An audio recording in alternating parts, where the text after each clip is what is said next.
Hi friends, thanks for joining us for the lesson today. Today we're going to be talking about King David, and you'll see that my underlay today is purple, and purple is the color of kings. Now David wasn't always a king, but he was one of the important kings that we know about in the Bible. So I'm looking forward to looking at this story with you all today. So let's begin. In the city of Bethlehem, where Ruth had lived, Jesse made his home. Jesse was the grandson of Ruth and Boaz, and Jesse had many sons. One day, Samuel came to Bethlehem in search of a new king. God told Samuel to come to the house of Jesse and that he would find the new king there. Jesse brought his 7 sons in front of Samuel, but Samuel knew the king was not there. Samuel asked, "Are there any more sons?" And Jesse said, "Yes, there is David, the youngest. He keeps the sheep." When Samuel saw him, he knew at once David was the king he was looking for. And I like this picture here, because it shows David with the sheep. Samuel took his horn full of oil and poured it over David's head to make him a new king. But this was all very confusing, because there was already a king in the land, and that king was Saul. But Saul had changed. An evil spirit tormented him. Still, David would not become king until King Saul died. Saul's sickness became worse. Someone suggested that he needed music to feel better. So David, the shepherd boy, was brought in to play the harp and sing songs to soothe the king. Some of David's songs can be found in the book of the Psalms in the Bible. While David was still a young boy, there was a great war in the land. The Philistines wanted the land for themselves, and the army of the people of God and the army of the Philistines were lined up and ready to fight.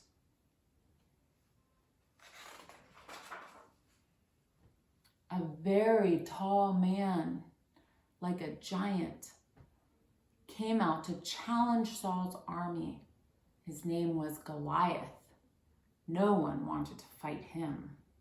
But when David heard the challenge, he went forward to fight Goliath. They tried to put armor on David, but he could not use that armor. It was too big for him. David cast it aside. Instead,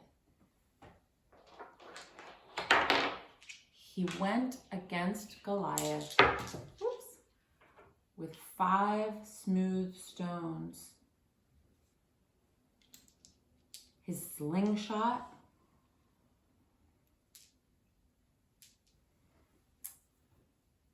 and his shepherd's staff. He had killed bears and lions to defend the sheep.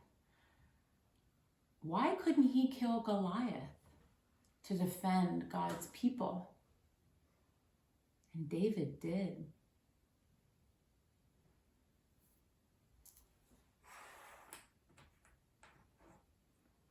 King Saul had many sons.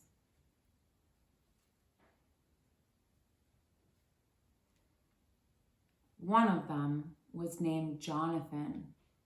David and Jonathan became close friends. Jonathan always stood up for David and tried to protect him from harm, even from his own father, King Saul. David was a great soldier, and King Saul was very jealous of David. Jonathan spoke to his father about David and told him that David was a good man, but Saul would not listen. Jonathan knew that the only way for David to be safe would be for him to run away and hide from King Saul. This meant that the two friends had to say goodbye.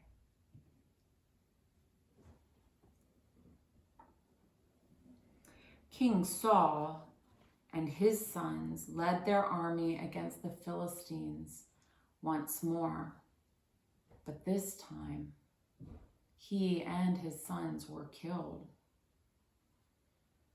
David was moving through the land with his army, and a young man came to him with the news that King Saul was dead.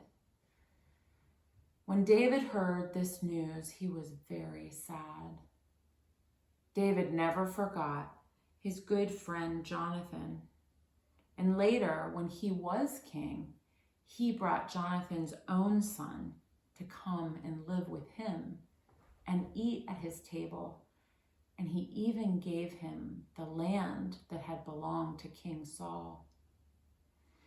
It was time now for David to become king. All the tribes of Israel came to Hebron and made David king, saying, "You shall be shepherd over the people." At this time, he was 30 years old, and he would be king for 40 more years. One of the first things David did was to go to the city of Jerusalem and take it from the Jebusite people. So now there was a city of David in Bethlehem and a second one in Jerusalem. Then David remembered that the ark had been lost to the Philistines. He led his army against the Philistines and defeated them. They went to get the ark and brought it to Jerusalem. The king danced in front of the ark, and it was carried to its place in the tent, just like it had been in the desert. David, in his heart, wanted to build a house for God. He wanted an even more beautiful place for the ark. But God said no. David was a king of war, but David's son would be able to build the temple. In the spring of the year, at a time when kings go forth to war, David sent his army away, but he remained in Jerusalem. And one afternoon, he saw Bathsheba, the beautiful wife of Uriah the Hittite. David wanted this woman for himself. So he sent Uriah the Hittite into a battle where he was killed. Then King David married Bathsheba. One day, the Lord sent Nathan the prophet to David, and Nathan told King David a parable. He said, "A rich man and a poor man lived in the same town. The rich man had many sheep, The poor man had only one. This lamb he raised like one of his own children. One day, someone came to visit the rich man. The rich man didn't want to use any of his sheep, so he came and took the poor man's sheep to feed to his visitors. David was furious at the rich man in the story. As the Lord lives, he said, the man who did this deserves to die. He must pay for that lamb 4 times over because he did this thing and has no pity. Then Nathan said to David, "You are that rich man. God has given you everything. Yet you took Uriah's wife for yourself." When David heard this, his heart was filled with sorrow. He wondered if he would die, like King Saul. But David did not die. The first son that he had with Bathsheba did. David and Bathsheba were both filled with sorrow, but the next child they have lived. They named him Solomon. He would become the next king and would build a beautiful house, the temple for God. King David was not a perfect king. He made many mistakes, but he understood that and asked God to forgive him. And God did. When David was old and full of years, he died and was buried in Jerusalem. His son Solomon continued to rule over his kingdom, and Solomon built the temple.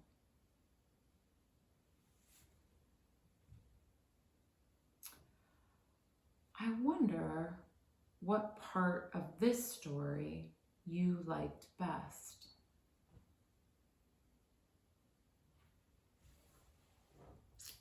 I wonder if there's a part of this story that you wish that we could leave out.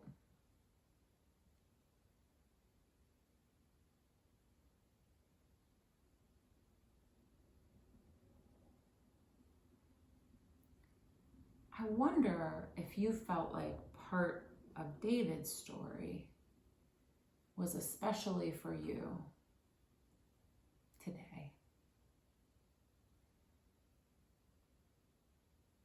There's a lot in this story, and all the parts of this story are in the Bible, in 1 Samuel and 2 Samuel, and in Kings, first and 2 Kings. If you want to read more about it in your Bible.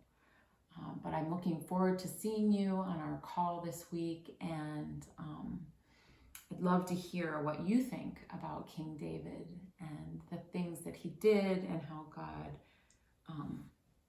blessed him and filled him with God's Spirit, how God allowed him to triumph over his enemies, make friends, how God made him king, allowed David to rescue the ark, and how God